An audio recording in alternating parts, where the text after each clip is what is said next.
Hello, beautiful aging people. You must be awfully tired by now. So I have only 400 pages project or report to present you, so I won't keep you much longer. And also to correct that, right at this moment, I'm representing Research Institute for Labor and Social Affairs, which is a applied science institute cooperating with Ministry of Labor and Social Affairs.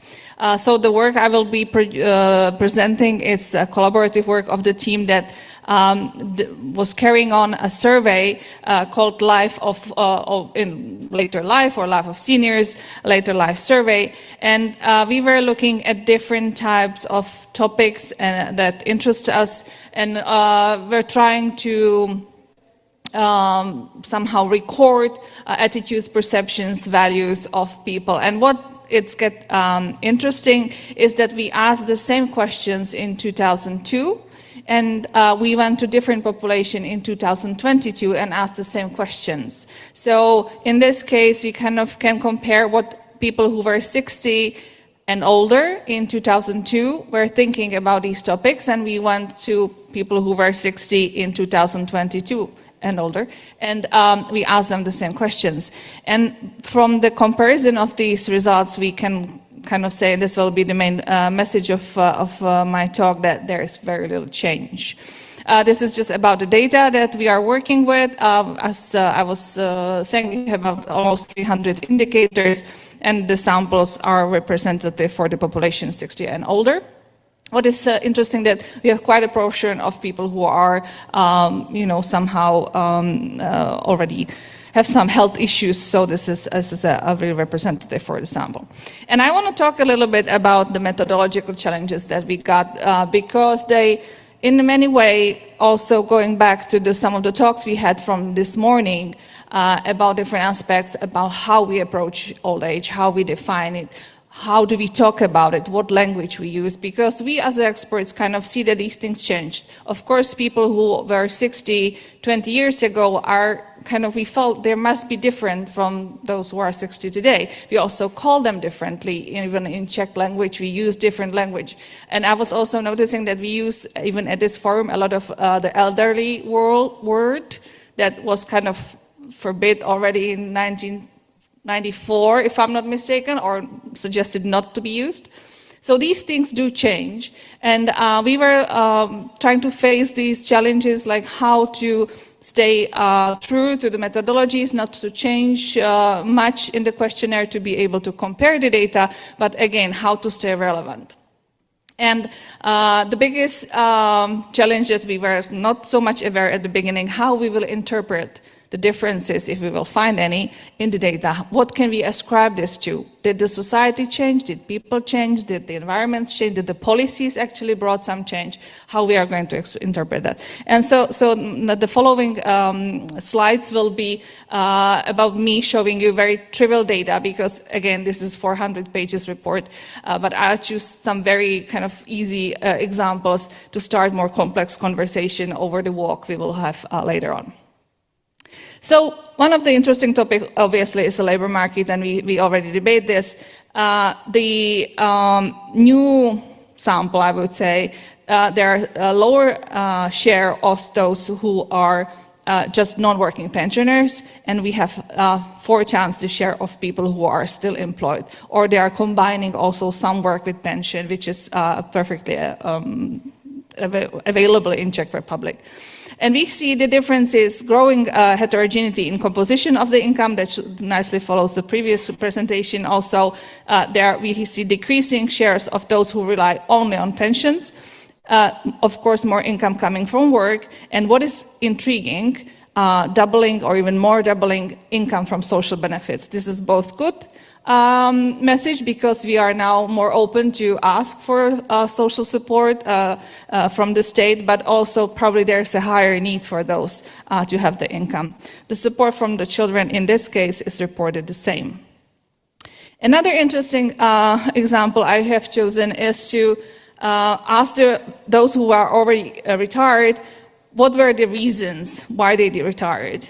And you can see that the share of those who said that I was happy to leave, I was just happy to go and retire, it's very high, and it stays high through these 20 years. People are just ready to go.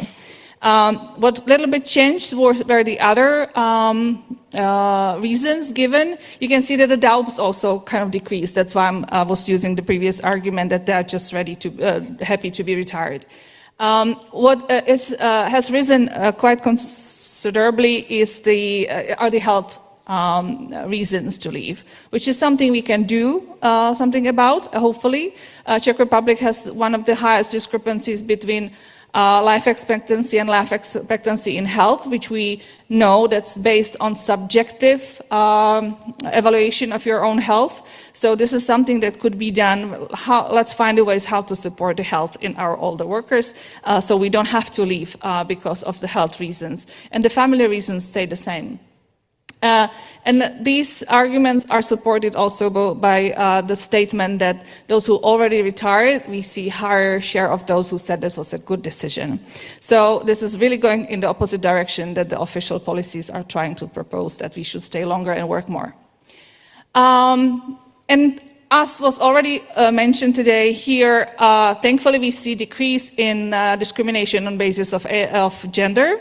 But we still see increase in discrimination based on age. And this is, unfortunately, for already some time, an old story which we still try to fight against.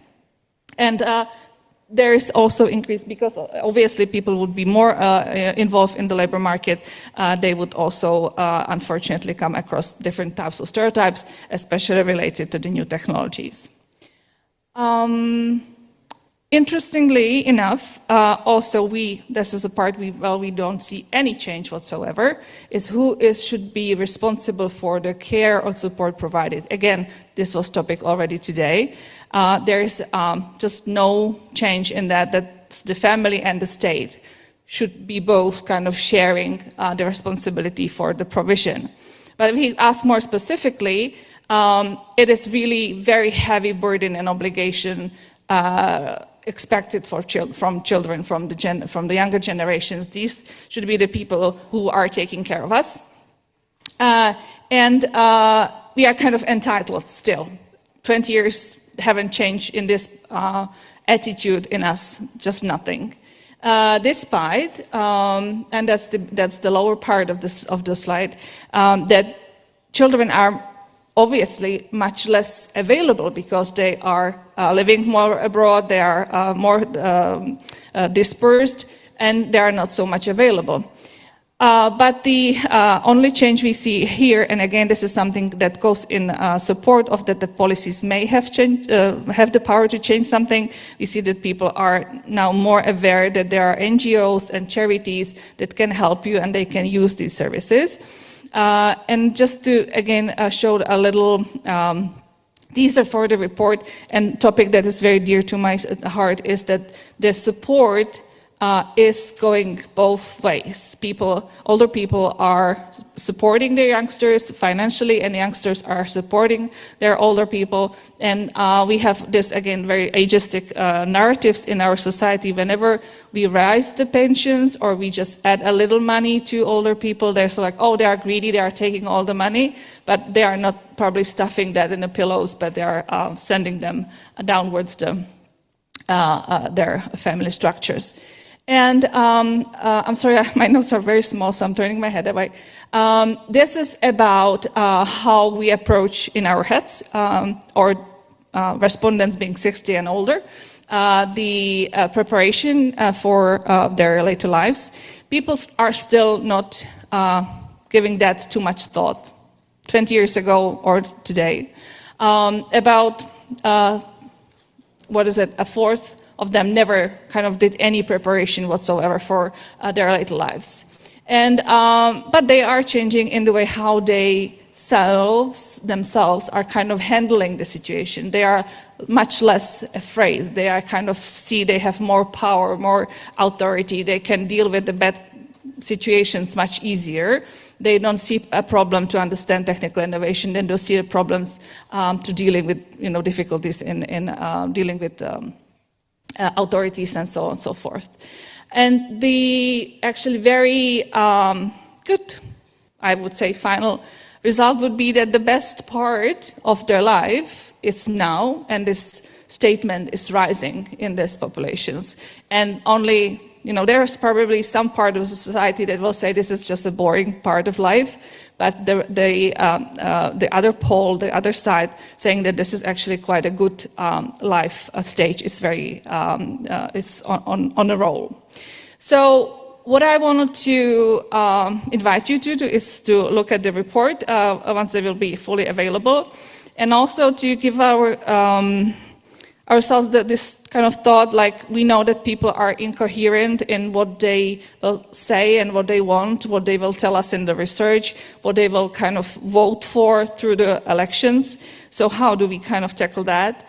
Also, how do we, it was a debate in the morning with Amal about how do we project the future based on our past, because we can see in these 20 years, I was expecting much kind of more diverse results, not to have this like, why did we spend all the money on the survey when the results are so similar, despite people actually changing. We could see they are working longer, they have broader careers, they enjoy the life much more, but the attitudes didn't move a percentage point.